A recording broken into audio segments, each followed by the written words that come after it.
Меня часто спрашивают, есть ли описание сотворения мира в нашей религии Асса династийской. Да, есть в Кадагах. Помимо этого, даже в самом названии на нашем языке Всевышнего Хуцау сотворение мира. Если его разделить на два слова хур или хор, цау или сау. Хор – это солнце, цау – это пришествие или явление, или сау – это черный. То же слово обратно почитать, вац или вас. Связано свет, опять первый элемент, огонь, что обозначает дух Творца. Как и в других источниках говорится о том, как произошел наш мир, из тьмы возник свет, и все цвета радуги, оттенки. Тьма есть свет, свет есть тьма. И вот в этом слове хуцау та суть хор, это и есть свет Творца в физическом мире. И та точка, от которой возникло все мироздание, мы являемся частью этой точки, этого света, как одно единое целое. То есть, во-первых, в этом слове хуцау не просто говорится о сотворении мира в прошедшем времени, что из тьмы возник свет, но и в настоящем, так как время-то по сути и нет, и посредством солнца проявляется и свет Бога, и мы этот свет всепроникающий, как первый элемент, дух, и мы есть часть этого.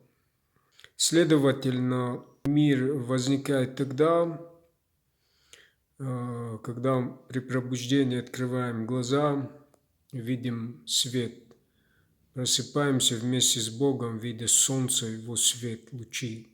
То есть, когда мы засыпаем, ходим в бессознательный сон, закрывая глаза, как бы во мрак, тьму, засыпаем с Богом, а при пробуждении, открывая глаза, мы просыпаемся с Богом. Этот акт, ведь можем мы и не проснуться, то есть это в физическом мире. То есть этот акт сотворения мира, видения таким, какой он есть, повторяется каждый раз. То есть в настоящем времени. То есть за материей этот свет вечный. И в материальном мире после сотворения он также проявляется как вечное бессмертное уже через материю. Этот же постоянный акт мы повторяем в нашем священном культе «Три пирога». Из этого можно сделать выводы и открытия, отличия от искажений. То, что наш Бог в нашем языке хуцау, это обозначает проявление явления посредством солнца.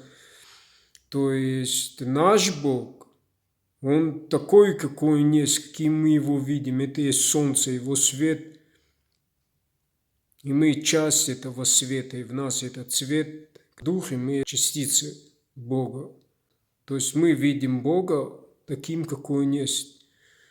В отличие от тех, кто, можно сказать, уводит от этого единого, говоря о вере в то, что мы не можем обозревать, видеть, как в Писании. «Я есть то, что я есть». То есть мы видим Бога таким, какой Он есть, во всем Его проявлении через творение.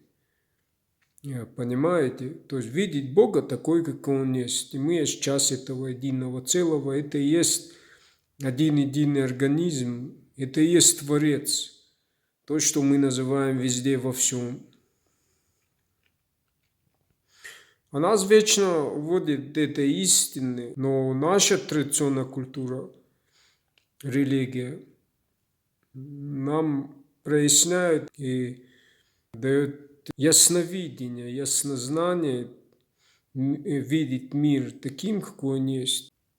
Как вы поняли, говорят, один Бог один, а по факту тот, кто разделяет, если в одной религии нельзя называть Бога нашим именем, то есть как мы его называем на своем языке, Хуцау, называют еще плюс и многобожие, там, огнепоклонничество по своему невежеству. Получается, если кто-то наше вот это единое целое однобожие не понимает, как-то по-другому трактует, преподносит нам своего одного Бога, значит,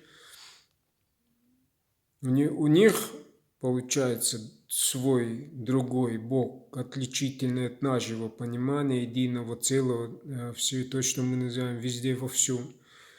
Поэтому наше однобожие недопонято из-за невежества. Получается наоборот, что идолопоклонники остальные, кто искажает это единое бытие, знание о нем, связи нас с окружающим нашим миром, силами природы, которые нас окружают. Вот так вот.